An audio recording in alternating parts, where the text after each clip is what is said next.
बिस्मिल्लाहिर्रहमानिर्रहीम। अस्सलाम वालेकुम फर्स्ट ईयर। आज हमारा टॉपिक है लीनियर मोमेंटम। लीनियर मोमेंटम ये हमारा टॉपिक है। लास्ट टाइम हमने न्यूटन्स के लॉज पढ़े थे, ठीक है।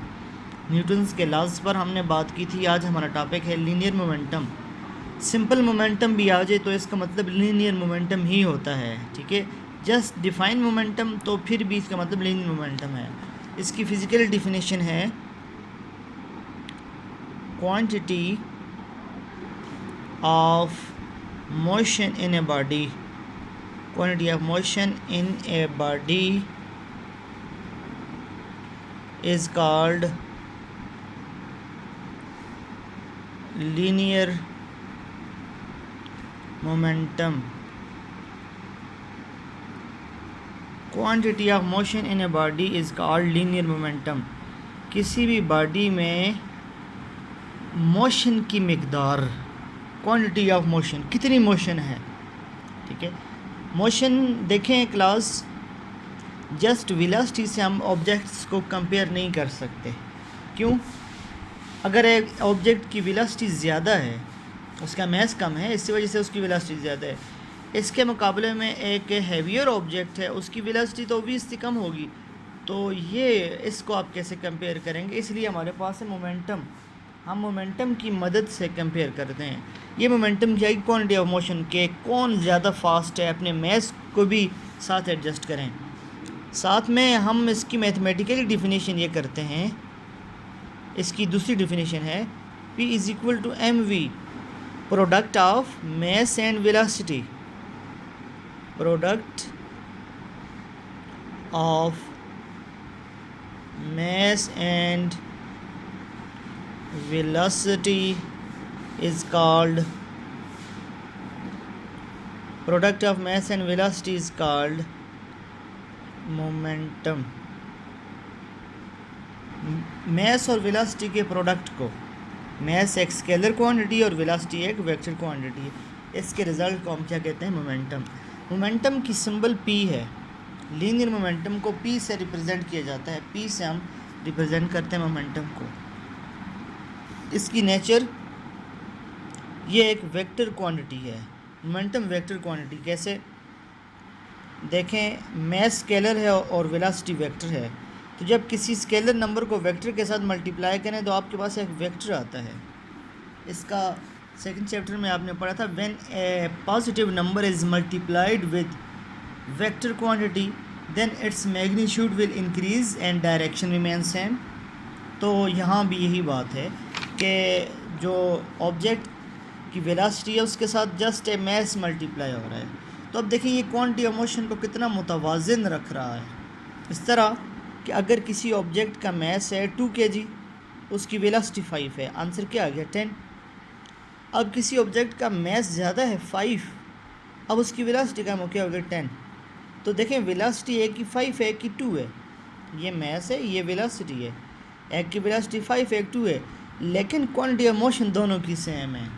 दोनों की क्वांटिटी ऑफ मोशन सेम है। तो linear momentum basically quantity of motion के बारे में बताता है कि क्वांटिटी ऑफ मोशन कितनी है, कम है या ज़्यादा है। तो ये है P is equal to mv। इसको हमने डिफ़ाइन भी किया, इसकी सिंबल, इसका वेक्टर। अब इसका यूनिट देखते हैं। यूनिट क्या है इसका? मास का यूनिट क्या है? मास और वेलोसिटी है।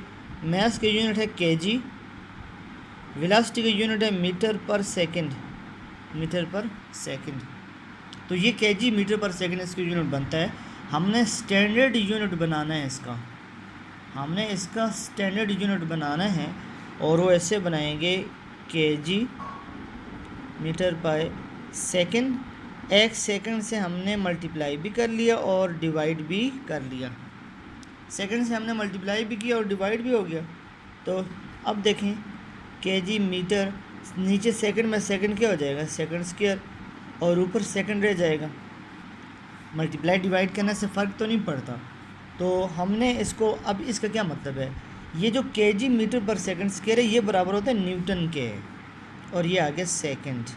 तो एक आसान यूनिट आ गया न्यूटन। कैसे? देखें, F is equal to ma है ना। मास का क्या होता है? kg, और एक्सेलरेशन का होता है मीटर पर सेकंड स्क्वायर। तो ये है न्यूटन सेकंड। तो SI unit of linear momentum is Newton second. जो मोमेंटम है इसकी यूनिट हमारे पास है न्यूटन सेकंड, ठीक है। तो ये भी इस्तेमाल आप कर सकते हैं, लेकिन आसान है, न्यूटन सेकंड आप इस्तेमाल करें। तो ये लीनियर मोमेंटम के बारे में मैंने आपको बेसिकली बताया, इसकी डिफिनीशन, इसकी सिंबॉलिक रिप्रेजेंटेशन, इसकी नेचर क्या है, ये वेक्टर है, यूनिट के बारे में बताया। डायमेंशन के बारे में भी आप बात कर सकते हैं कि डायमेंशन क्या होगी। डायमेंशन, मैस की डायमेंशन होती है कैपिटल एम, वेलोसिटी की डायमेंशन होती है एल टी माइनस वन। तो ये होगी M L T minus one. This is the dimension of momentum. आपने फर्स्ट चैप्टर में डायमेंशन के बारे में पढ़ा है, तो ये है M L T minus one. तो क्लास लीनियर मोमेंटम के बारे में तो आपने पढ़ लिया। अब linear momentum in term of Newton second law, linear momentum in term of second law, Newton second law की टर्म में लीनियर मोमेंटम कैसा होगा। According to Newton second law F is equal to M A. According to the definition of Newton second law, आपने अभी recently last lecture में आपने पढ़ा F is equal to M A. Acceleration क्या होता है, velocity by time, delta V by delta T. यहाँ put करें, F is equal to M, acceleration की है delta V by delta T.